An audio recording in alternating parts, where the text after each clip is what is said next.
is a bit drastic, but the fact that you have come today, it shows the desire to serve, desire to associate, no matter what the conditions. And that's important because as we head towards Kartik month, we can't start thinking ahead and thinking to ourselves, we'll save for Kartik and I'll spend 1,000 times mercy and get hyped for that. But that's not the right mood. You need to keep serving every day, every moment. You know, that's the mood of the great devotees. We need to try and aspire to that. And so today we have here in class someone who does try to, he does always try to aspire to that mood. He's always enthusiastic. His Grace Narayan Keshava Prabhu. I usually call him Dad, but that's short. Yeah. But no matter what the circumstance, he's always trying to serve. He might not like the service, he might not want the service, but he'll try to serve. And so for example, today, so the Sangha, he's always keen to get out. He's not thinking to himself, oh, not again, no, he's thinking to himself, how can I serve, how can I associate, how can I keep things going forward? And that's the important thing. We need to keep things going forward, and that's how we progress in devotional service. And he's an example of that, that when you are enthusiastic, when you keep trying to improve, Krishna will help you. You know, he's gone from strength to strength in that sense. Even when he feels, he's clearly obviously feeling confused or feeling upset, something will happen for him because he's be sincere. So when you're sincere and you keep trying, your devotional service will progress. So I'll pass to him, and of course before we do that, we have 3 Hari Bols. Hari Bol, Hari Bol, Hari Bol. He's really well trained. Very nicely, sir. I think we need to say 3 Hari Bols to you as well, Prabhuji. Hari Bol, Hari Bol, Hari Bol. Please bless him that he gets initiated soon. Yes. And then he can sit here Yes. and also give class. And I'll tell you, he's like 100 times better than me. Oh. Yeah, so I think you'll do really well. Let's see. Krishna's blessing. So thank you all. And as Rohit says, hopefully it will remain like this, like a default mode. Like Prabhu said to me, I said, are you coming to Sunday time? I said, Prabhu, that's default mode, you know. It goes without saying. That's like, of course, you know. So yeah, we should have that default mode, especially on one day a week, Sunday. We should be the default mode. That's the day. Even the Christians believe that Sunday is the day of the Lord, and we dedicate 24/7, but try and take association at least one day. Very important. So welcome to the program. Let's do prayers.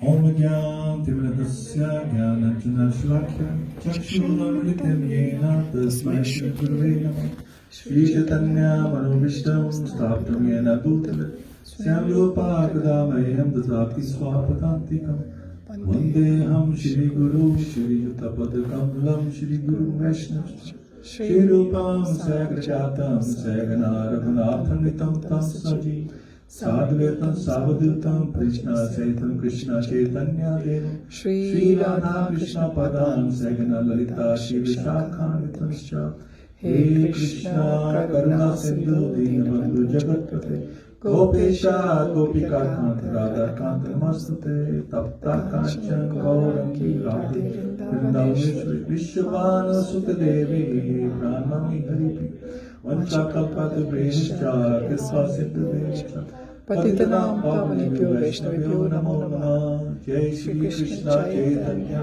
Prabhu Nityananda Shri Advaita Gadadhar Shivasi Gaur Bhakta Vrinda Hare Krishna, Krishna Krishna, Hare Hare, Hare Rama, Rama Rama, Hare Hare. So, thank you all so much. So, we do verse 3.21, and to be honest, never thought much about this verse. I think sometimes we just take it for granted. As I say, it is what it is, so to speak. We don't really think about it. And it says, like we heard in the previous verses, that Krishna, he does his duty because people follow a great man.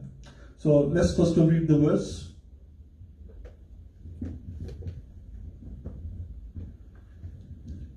Yad acharti shreshtas Yat Acharti Shreshtas Sattad avetro janha तत्तद् अवेतो जनः Sayat Paramanam Kurite सायत् परमानं कुरुते Lokastad Anuvartate.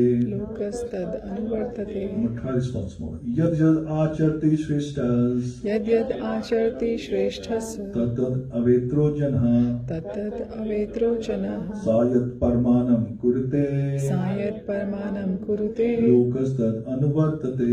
लोकस्तद् अनुवर्तते Okay. Deepak, would you like to just repeat that? Yet acharit sheshtast Yad Yad Acharti श्रेष्ठः Shrishtas tatvadevtaro jana Tatad Avetro Janha sa yat pramanam kurute स यत् परमानं कुरुते lokastad anuvartate लोकस्तद् अनुवर्तते Thank you. Puri Mataji? यद्यद् आचरति श्रेष्ठः यद्यद् आचरति श्रेष्ठः तदेव जनः तत्तद् एव तरो जनः स यत् प्रमाणं कुरुते स यत् परमानं कुरुते लोकस्तद् अनुवर्तते लोकस्तद् अनुवर्तते Yat Yat, whatever. Acharti, he does.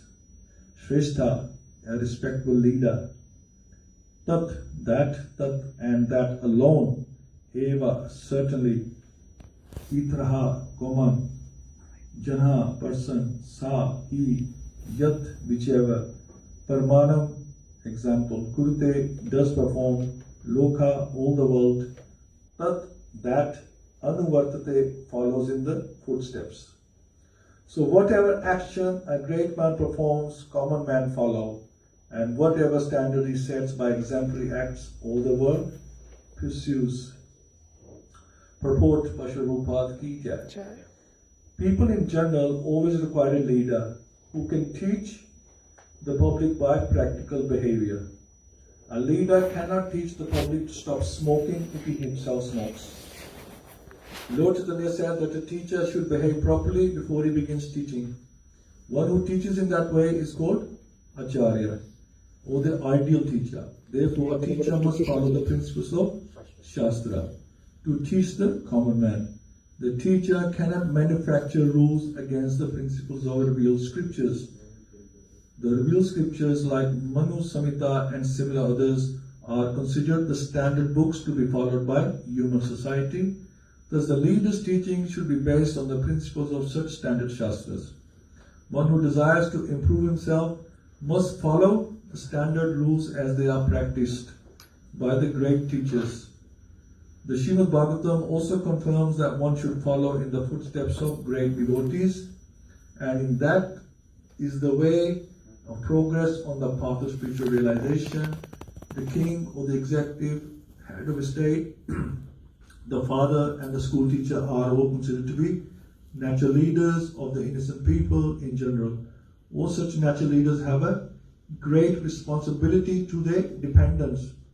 Therefore, they must be conversant with standard books of moral and spiritual codes. Hare Krishna. Hare Krishna, Bobby. You've been to this program before? First time? Where are you from? Sutton. So nice. What's your name, Prabhu? Prashant, Prabhu. Thank you. Thank you for coming. This one have you been before? I have Okay. What's your name? Pooja. Pooja. Thank you. Thank you both. What's your name here? Rihanna. Suyana? Riyan. Yeah. Very nice. Thank you for coming with your dad. Hare Krishna. Right, so it says there, whatever action a great man performs, common men follow. And whatever standards he sets by exemplary acts, all the world pursues. Interesting. So, we're talking about great men, and we're saying that you are all great that you have come today, despite. So, what is great? This is the thing. So he says that great men, they have their own systems, their ideologies, their own philosophy. We see in the history, right? Great people, they have ideology, their own style of doing things, and people are just like overwhelmed by it, and they want to follow that, right? And we have some like really big people. I wouldn't say necessarily they're all great, but great to some. this is the dangerous thing, because what may be great to one person might not be great to someone else, right? It's about mentality. So that's why you have to be careful. So who do we know is like really great in our, say from India, who was really great? Gandhi. Perfect. Mahatma. Great Atma, right? Mahatma. That's a perfect example, Mahatma. He's the freedom fighter, and he's saying that we can protest without violence, like that. He's got this ideology that he got the world's attention by it. He got the world's attention by his way of thinking. So yes, But there are some who don't consider him great.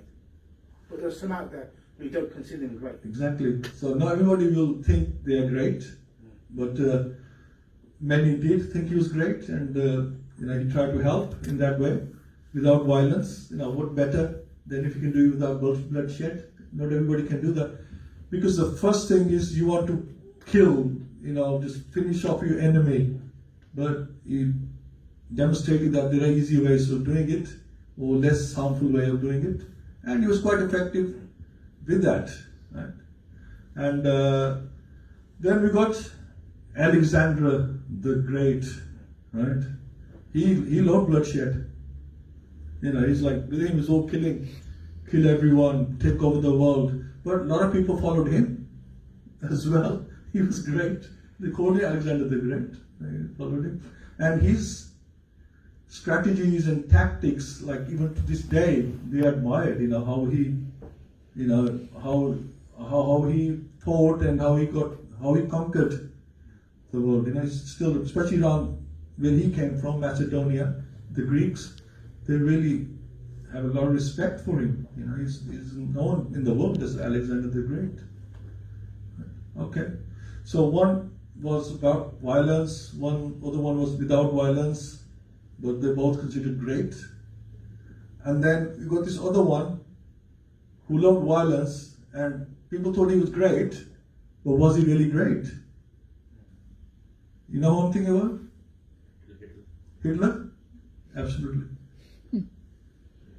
Because of him and his ideology of ethnic cleansing and thinking people are subhuman, people followed him as well.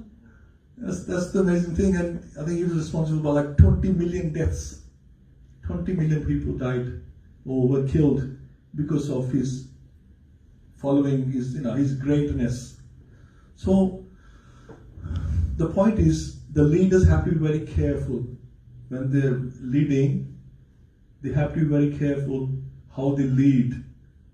They're responsible for their followers, because they respect them, they look up to them, and they want to do what this person is doing. Once they are charismatic in that sense, people want to follow them. So similarly here we got Arjun. He's got must have a lot of following, right? Krishna say, look, you have to do the right thing. You have to be the ideal man, because there's so many people following you. You cannot disappoint them. They expect you to fight, right?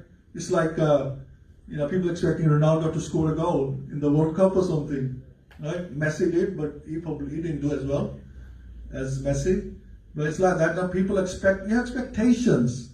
People see you for something and they expect you to deliver. And here was Arjun, they want to fight, and Krishna says, no, you can't have that, because you set such a wrong example for history to come, that people will just look down at you, and I can't have that. You're my friend, you're my devotee. How can I have you doing something like that? Okay, look, I already done the work for you. You just have to act. You just have to act and just throw the arrows. I already killed these people anyway. The arrows will go in the right direction, because these people are already dead. So Islam. So again, we have big responsibility as leaders. They have big responsibility. So we are leaders in our family, right? Parents are leaders, children follow. If a father is smoking, drinking, it's natural the sons will most likely do the same because they think it's okay, my dad's doing it, I can do. And they're like, you hear examples of women saying, I'm doing things that my mom used to do and I don't know how to do it.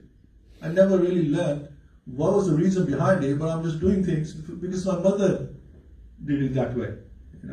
So we are so influenced by our parents. So parents have a big responsibility to do the right thing by their children. So, teach by example. So when we come to Krishna consciousness, we hope the kids will do the same. Great brother Claire, she's coming, mom's coming, dad's coming, brother's coming. Very important to teach by example. And this example of Margari, the hunter. Now, we all know Margari, right? What did he used to do? Kill the animals. Okay. No, he didn't What's used the specialty? he never killed them properly. He just to leave them half dead, kind of thing. He used to half kill them and then see them suffer. He was doing that. That's what he's been doing. And then Narad Muni came and he says, why are you half killing these animals? If you want to kill them, just kill them. Why are you half killing them? He says, I don't know. This is how my father used to do it.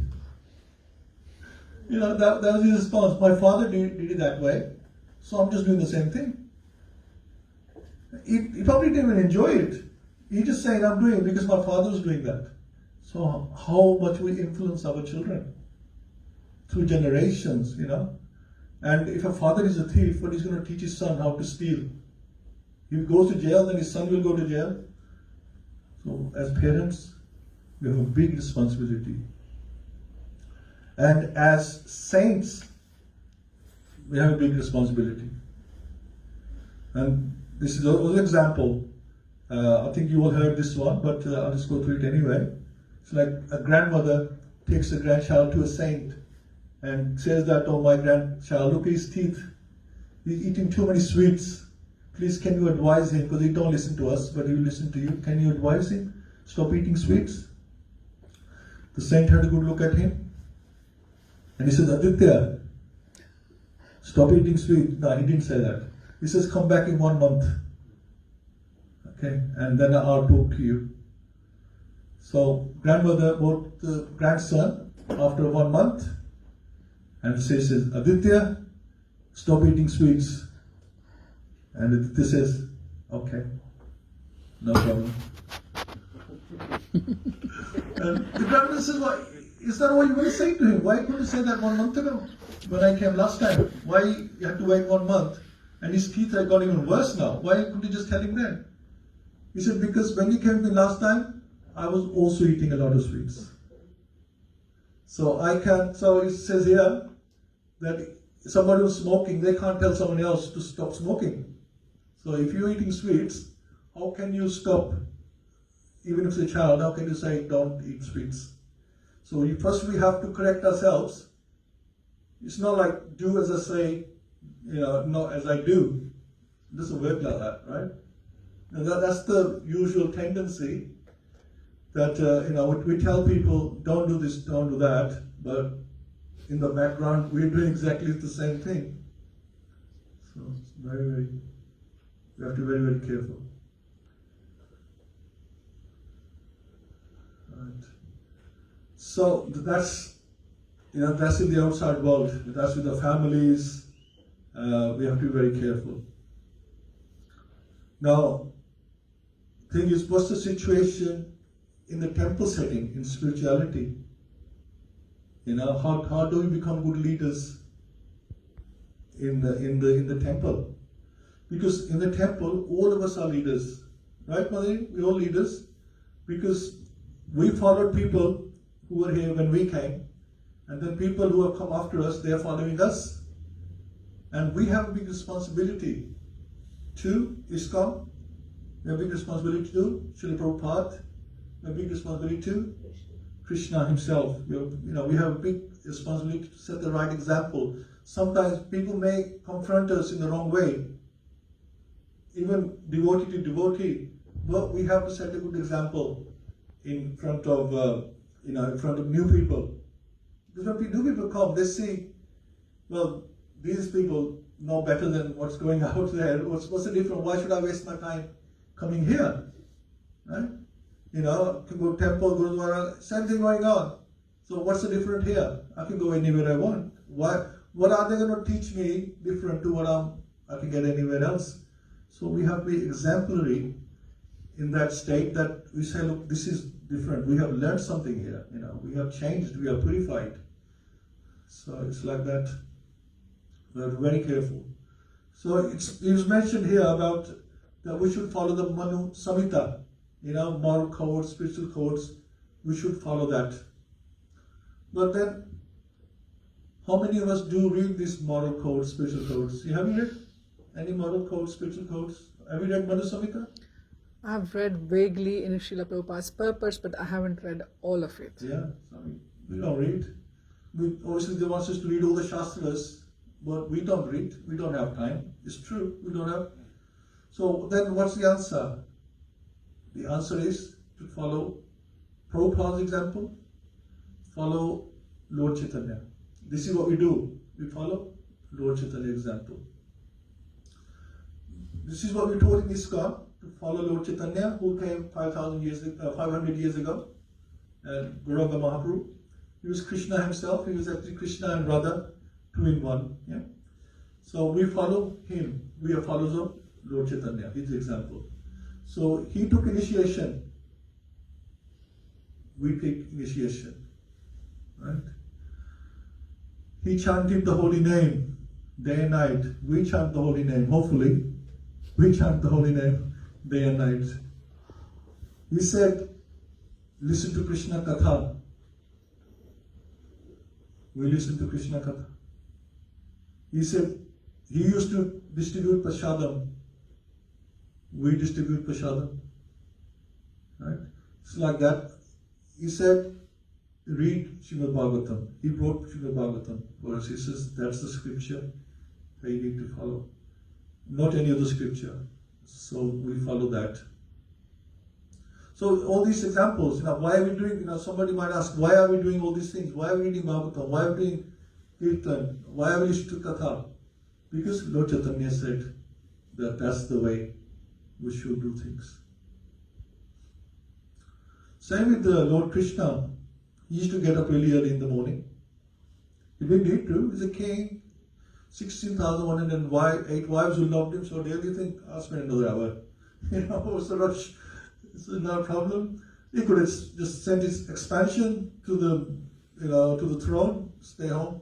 But now he made a point to get out of bed on time, and he would go to work on time. So there's an example for us that we have to do things the right way, so other people would follow.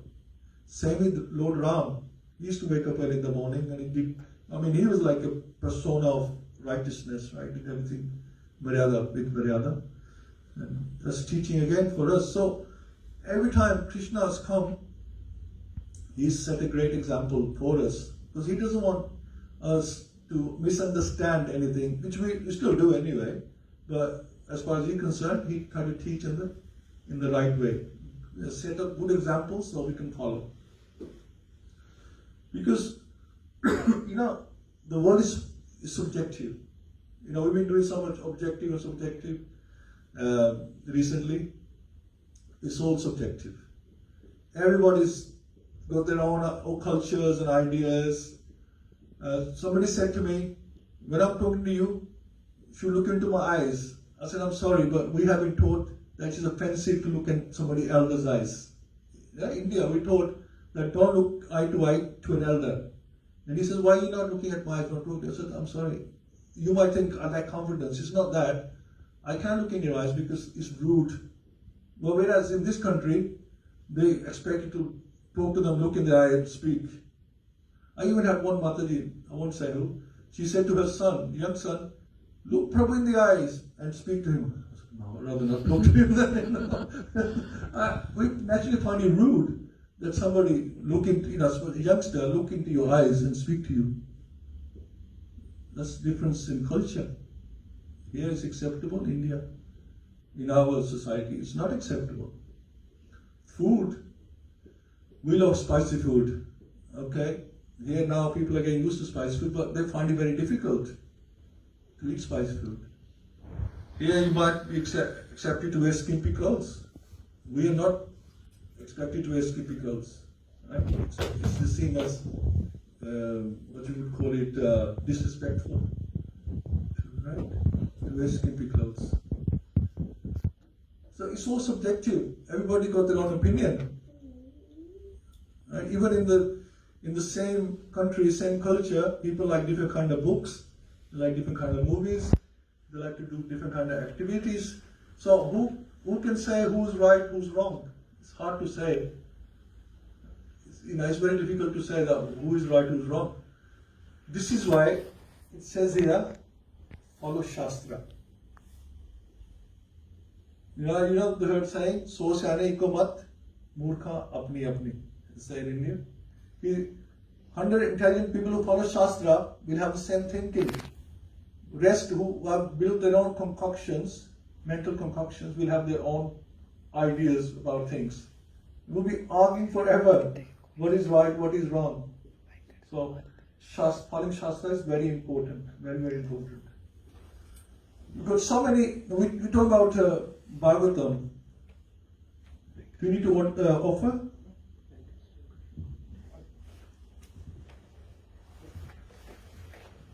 So we got examples in the Srimad Bhagavatam.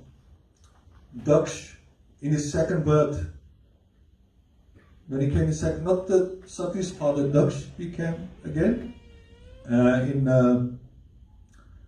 in Canto 6 is mentioned that he cursed Narad Muni, that you will never be able to stay in the same place for long, because he advised his sons to give up everything. They're supposed to come back home. They were doing meditation for like 1,000 years or something. They came back home, and Narad Muni met them on the way. He knew they were ready to go back home. And their father, because he is a Prajapati, it's his duty to increase the progeny. He was advising them to come home and get married. And Narad Muni, actually it was 10,000 sons. Narad Muni stopped them, and then another 1,000 sons, he stopped them as well. And Prajapati Daksha was very, very angry. Very, very angry with him. He said, what are you doing? You're stopping me doing my duty? And on top of that, my sons had a debt to me. A son's debt is, to the father is, to get married and become a father himself. That's the debt of the son. We have debts to the father. We have debts to the acharyas. Then to the acharyas, we can give up our debt by becoming a brahmachari. We have debts to the demigods. We do that by yajna. We pay off our debt by doing the yajna. So many debts we have. We have debts to the ancestors. We do shraddhas and things like that. But Daksh didn't understand that once you become Krishna conscious, there is no more debt. He didn't know that. So he cursed Narad Muni that you should never stay long enough to advise anyone for too long. You keep moving. Just keep moving. Don't stop. So because he did not understand Shastra, he did that. And then we have a good example, the Brahmanas' wives, Brahmanas. Krishna came, his friends came, that Krishna wants to be fed. And they are worshipping Krishna, but when Krishna, no, don't disturb us, we are busy with the yajna. You want to feed Krishna through the yajna, but you don't want to feed him directly. Again, lack of knowledge of the Shastra. So knowing Shastra is very, very important. This is where Bhagavatam comes in, to understand from these examples what is right and wrong. in Canto 5, we have Rishabhadev, and he's advising his sons. He said that no one should become a spiritual master, husband, wife, or husband, wife, father and mother. We should not become these things unless we can deliver those people who we are responsible for. See, you see how important, it's easy to say, I'm the leader, or you do as I say, you want to be in charge. But with power comes responsibility. If you are taking charge, then make sure you deliver those people to go back home. That's proper way of taking charge. Not just dominating, that I know I'm the bill payer. I pay the bills, so you do as I say. No, it's not about that. It's, can you deliver this person to go back home? And these people, again, it says, Canto 5, you can give up your husband if he's not, he's not going to get you back home. Brahmana's wives, they didn't listen to their husband. They fed Krishna with such nice items, and they took Krishna and his friends.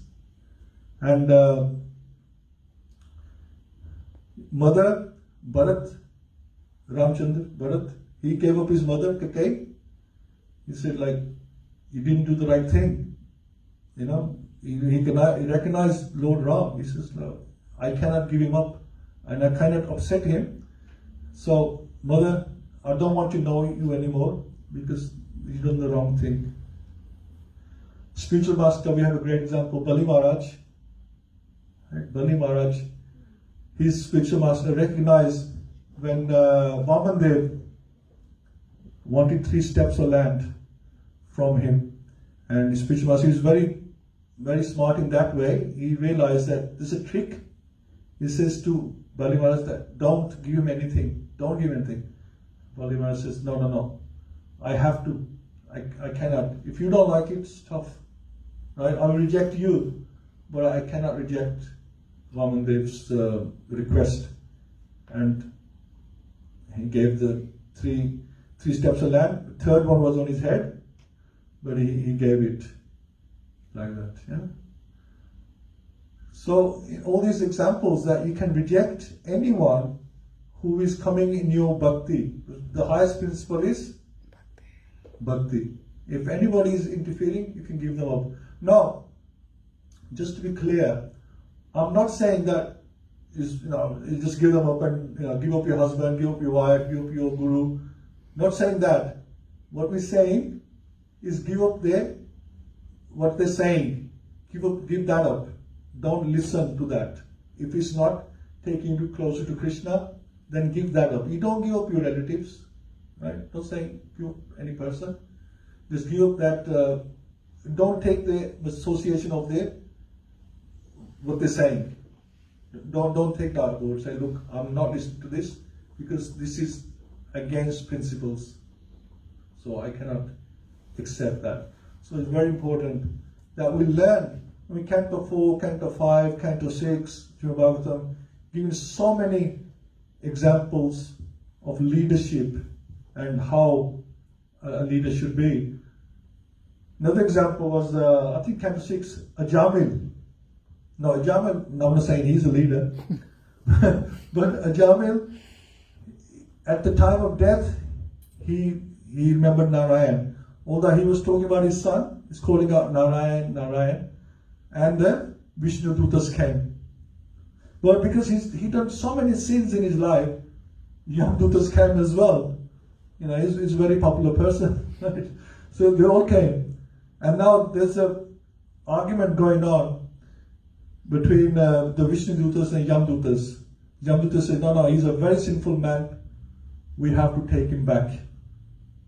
And Vishnu Dutas saying, no, he remembered Narayan. That's our rule. Look, this is the rule. If you can remember Narayan and you're alive, you can go back home. So no, he was talking about his son. It doesn't matter. He remembered Narayan, so we're going to take him. No, you can't. And it's like going on for ages, arguing. And then the Vishnuduta says, look, who do you represent? He says, we represent Yamraj. Right? So isn't Yamraj the Supreme Master of Justice? Yes. Now if he's Supreme Master of Justice, how can you do injustice? Because we believe justice is that he goes with us. If you do injustice today, then there will be no justice left. Because when the Supreme Master is doing injustice, how can we tell other people to do justice? So, because Yamraj has such a high position, he is known as to always do justice. If he doesn't, then the society will fail. There will be no justice left. Just like